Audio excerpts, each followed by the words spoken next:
Hello to niggas and niggas only. This is your boy Quise, This American Negro, Marquise Davon. Just don't ever call me Mark. How y'all doing today?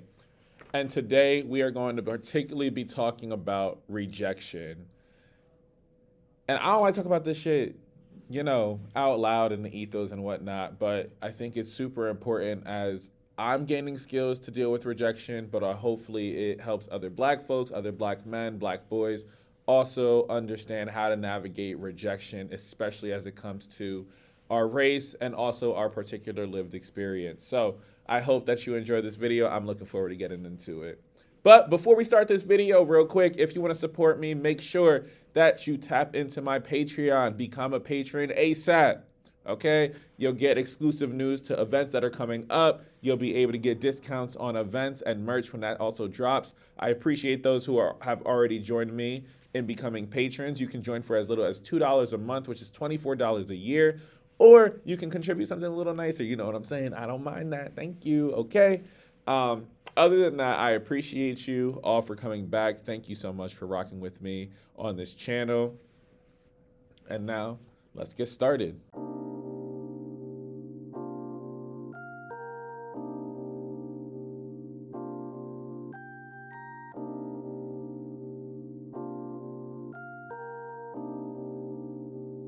Hey, yo, fuego!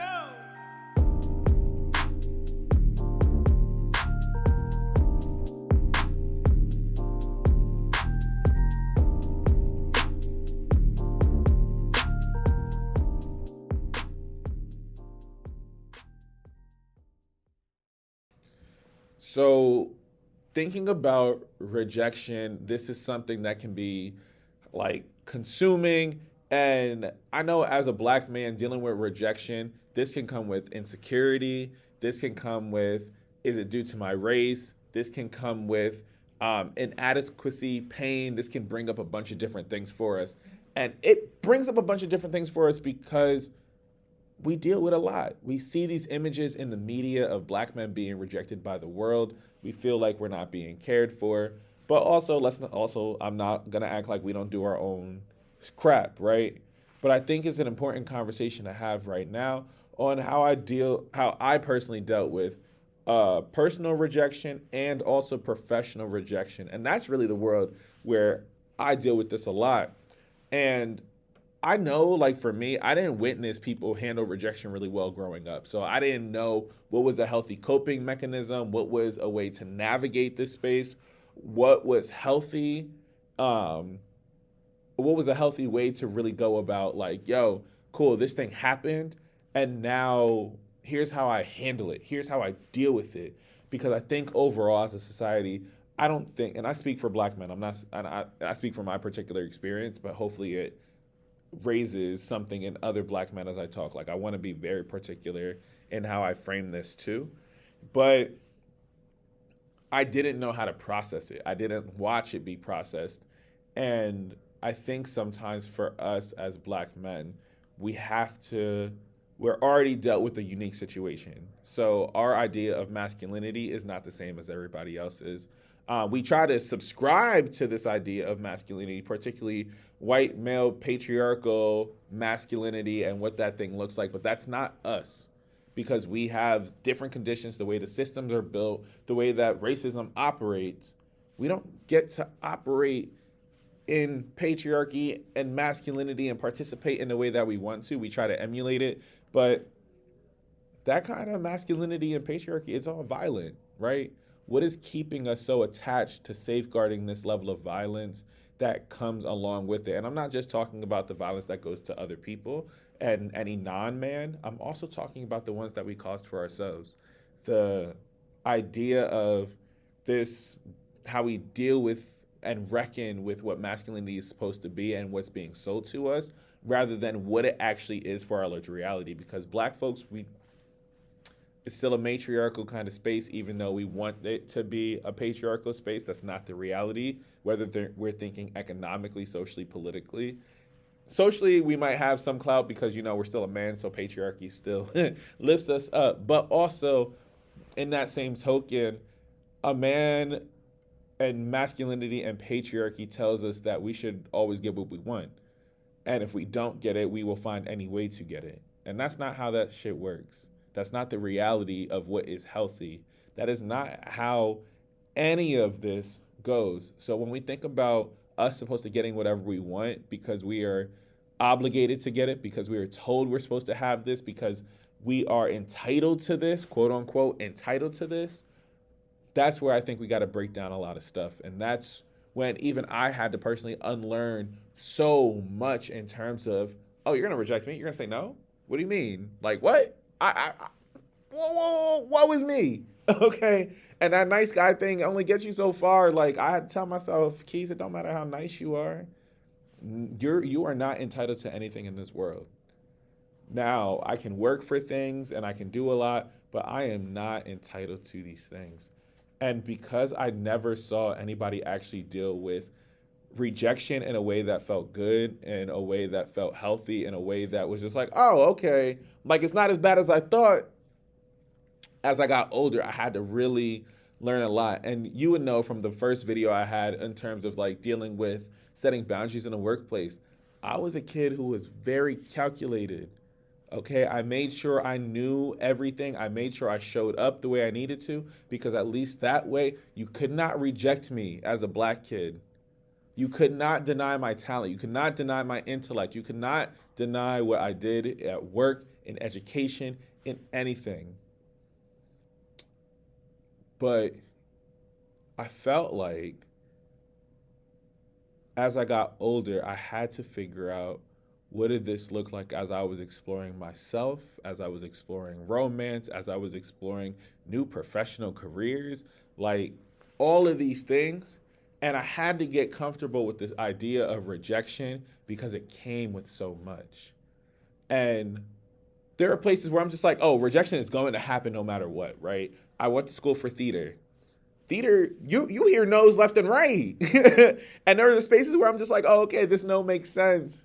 Because I'm just like, there's always going to be something more. Or if I'm not getting this, at least there's an alternative to where this will go. That no at least doesn't mean it'll never happen. And so I was able to start dealing with rejection and gaining feedback and doing all of these things as I went through my theater experience. However, when it translated to off the stage, is the part that I struggled a lot with, because now it was just like, what is wrong with you? I know if I don't get a role, I can do better in the next audition. I knew if I couldn't get a role, I could do something in choreography. If I didn't get a role, I could do assistant directing. I can do dramaturgy. I can do these other things to supplement the fact that my acting ability is not all the way there, right? Memorizing lines is difficult. Like embodying these characters and really letting myself go was difficult. But at least I knew I was smart enough to know how to direct. I was smart enough to know how to stage a play. I was smart enough to know how, and creative enough to choreograph something or assist. And I knew how to insert myself. But that doesn't always fit in like my real life model either. And so I wanted to now tell a story because last year, 2021, was a year that I experienced some of the most rejection. And it wasn't even necessarily the harshest of things, but it just felt like rejection would happen like back to back to back to back. And I went after it because I wanted clarity, but I also realized that in that rejection, it impacted me more than I wanted to admit. And so I'll talk about professionally and personally how I had to handle rejection. And so I'll start with the professional. And the professional was really just existing in like any job I've applied to, I've absolutely had. Like I was a shoo-in. Either the person knew of who I was, or you could not deny it because at least I knew I was filling a space that nobody else had the skill set for. And so when I dealt with this rejection of this organization that I worked with for 3 years, I helped build curriculum. I have numbers. I have a wonderful relationship with staff and scholars and students and everybody. And even just from an instructional space, they're observing how I'm doing this thing. How are you getting your scholars to engage with you and do the thing that we need them to do? How are you building this relationship across all sites, right? And so to me, I was like, cool, I know I'm really capable of this thing. And I always worried about taking any role that was outside of a subordinate role. And this was the first time where I was just like, no, this is the first time I am going after a salary that I think I'm deserving of. And mind you, that's like 75 plus. That I was like, I deserve a 75 plus K job. I deserve to lead this thing because you've seen what I was able to produce. You see what I'm capable of doing. And I also have experience in instruction, residential, leadership, management, all of these things. And I was like, dang, I got this in the bag. Like 26, I should go after this. I deserve it. Let me do this. And it's a shoo-in. You can't deny my ability and my talent. And then I went through 4-5 interviews, created a sequence, creating a scenario, organized an entire day. And I was told no. And that note was trash, bro. Like, I didn't even hear it from the people. I heard it from a third-party hiring person. So a person who didn't even know me. And being with this organization for so long, I was like, I am of value here. I know I'm of value here. But there was something about that moment where I was like, what is the point of me putting in all of this work only for it to feel like it meant nothing? And again, I think I was awarded the interview in that process out of an act of good faith because I've been with them for so long, and I know I'm good at that job. But going through that entire thing and not hearing from the people that I've worked with, and not hearing from those that respect the work that I do and ask me questions, and I was able to push in their thinking. It felt in that moment as if all the work that I've done was for nothing. It felt like they didn't think, or I wasn't worth taking the risk on. It felt as if I did all this work for what? I invested all this time into them for what? And I know that's not the healthiest way of thinking, but my mind immediately went there. I went into anger, and then frustration, and then dejection, and was just like, yo, I'm feeling all of these things because I'm just like, I should have that job. You know there's nobody better than me for this job. And that's the part that hurt a little bit more, is because I was just like, you know what I'm capable of, but what is this thing that is holding you back from being able to hire me to do this job? One that I'm worthy of getting, one that I'm actually good at, and I can grow into, and I'm willing to adjust. And so to hear all of that, and then by the end of this entire process, they said, well, we wanted somebody who is more familiar with this area, somebody who's a little bit more local. I sat back and said, what? You feel me? I said, so I went through all of that for what? Because if it was somebody local that you wanted, you should have just let me know from there and just kept it a bean. And so I remember going through this entire process, and I was nervous to ever extend out, like, what does it mean for me to work with this organization again? And I opted not to, but I was also like, there are other things that I want to explore into. But it was also just like, I was embarrassed, bro. Because I was like, there were people who knew I was going after this role. There were people who was in my corner. There were people I knew I worked with flawlessly, and I fit that piece that they were missing, and still did not get that, John. And to me, I was just like, I need to figure out how to reckon with this, because I haven't felt a rejection like that. And it was just a little bit of a pain that I was feeling. And I was just like, yo, this is trash. I didn't want to talk to nobody. I didn't want to be bothered. Don't talk to me. I thought I handled rejection well, going through a theater process and dealing with those levels of rejection, because it's expected in the field. But when you dedicate your life to 3+ years of an organization, and you know you're producing quality work, because also I don't do mediocre. I tell you, I will always go above and beyond for a job. But damn, like, where was the vouching, or where was the push, or where was anybody else on the inside? And I know there were people there. Like, I know, but it's still, to me, that's where my mind went. And so in that process, I said, damn, yo, like, what could I have done better?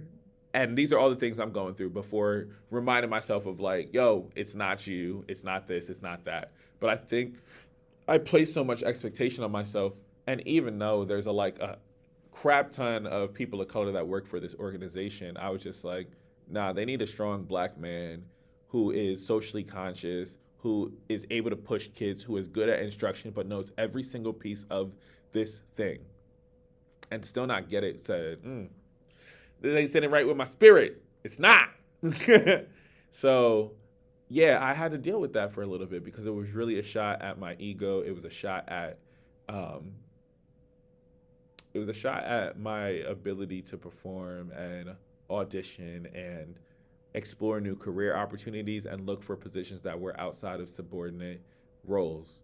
And that's the part that I think hurt, because it was finally a chance where I was truly excited for a job and truly excited for what this could look like, only for them to say, well, you're not local. And I was just like, yo, what? Like, are you serious?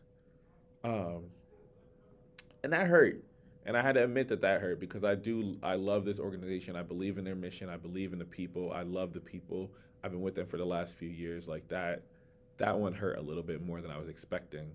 And so even then, like that extra push, it went into a spot where I was just like, I need clarity in terms of a lot. So romantically and personally, there were a lot of really cool opportunities that I found myself getting hopeful for.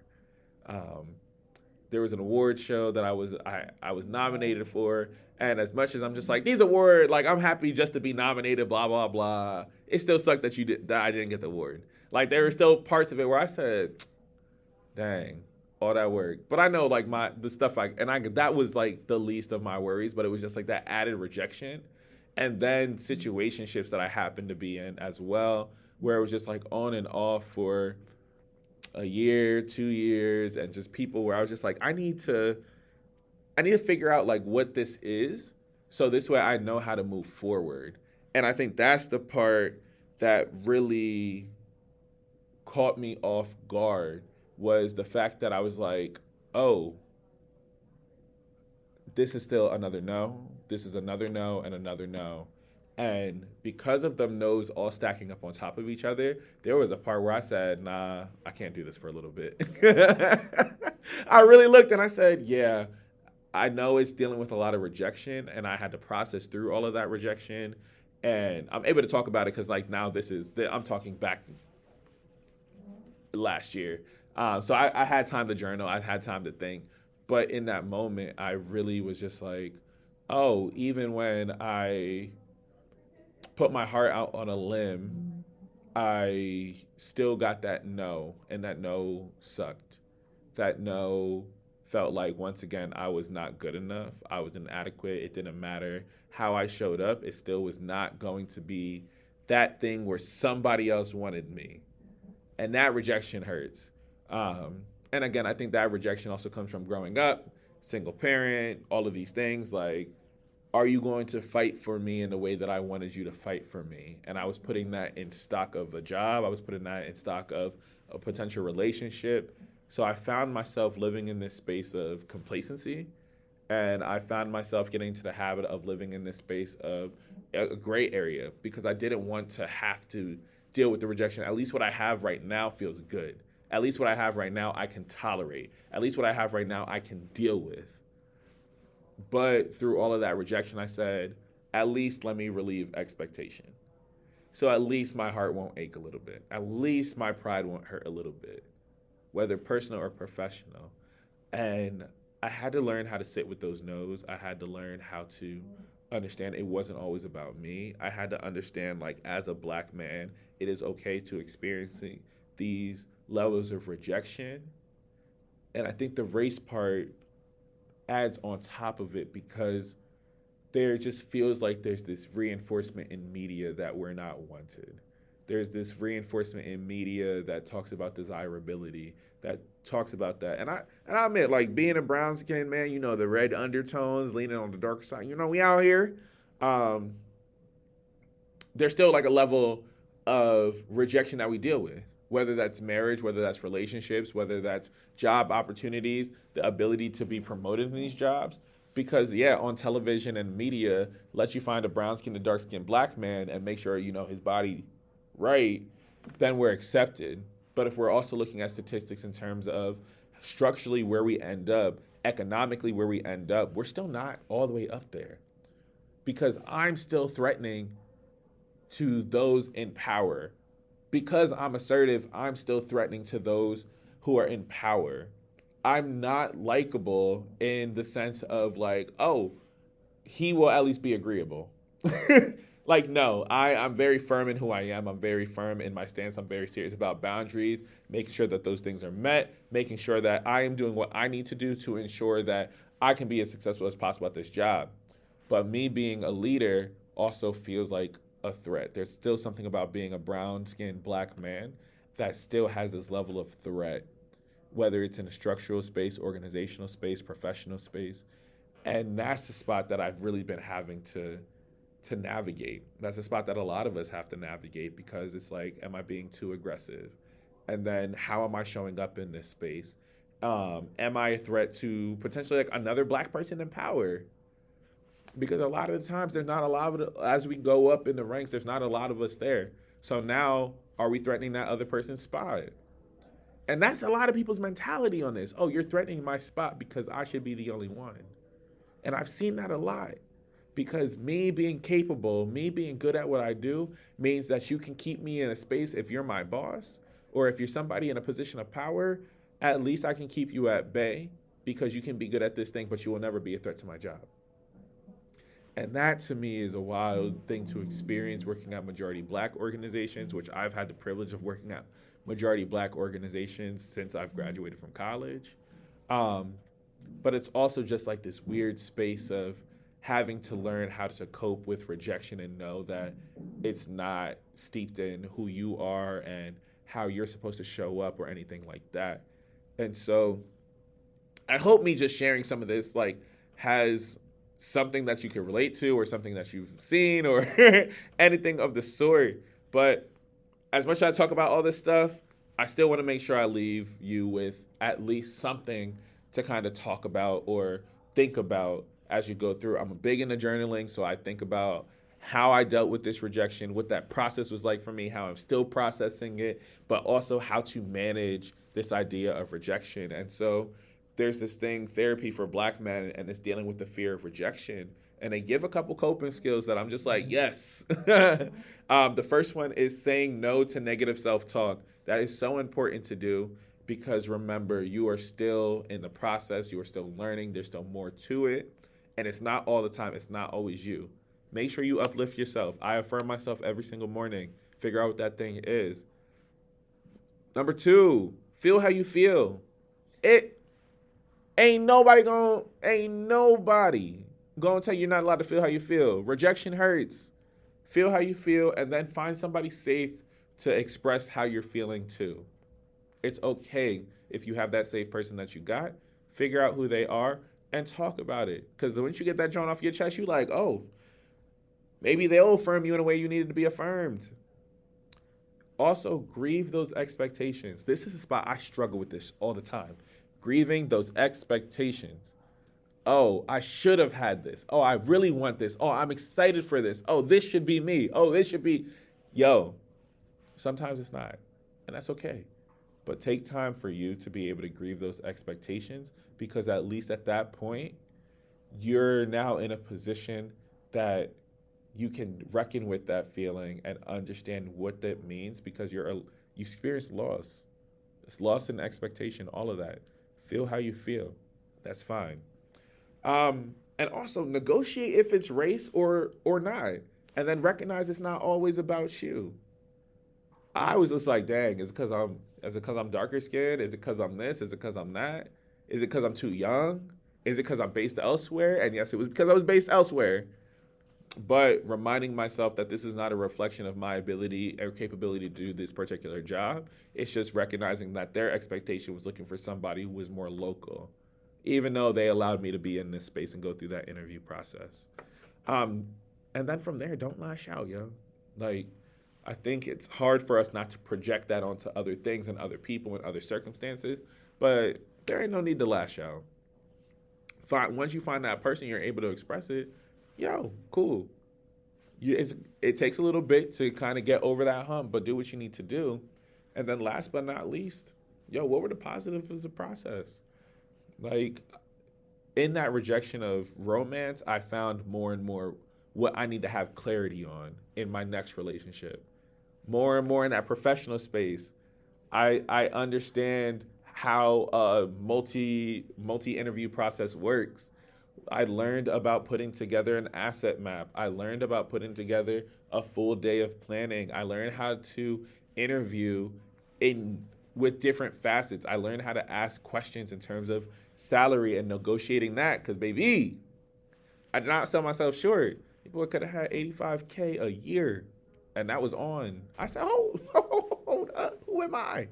Right? And so in all of this, it's super important to figure out, like, what did I learn from this? What can I work on? How can I become better? But also knowing, like, yo, you still that shit. You still the shit. So go from there.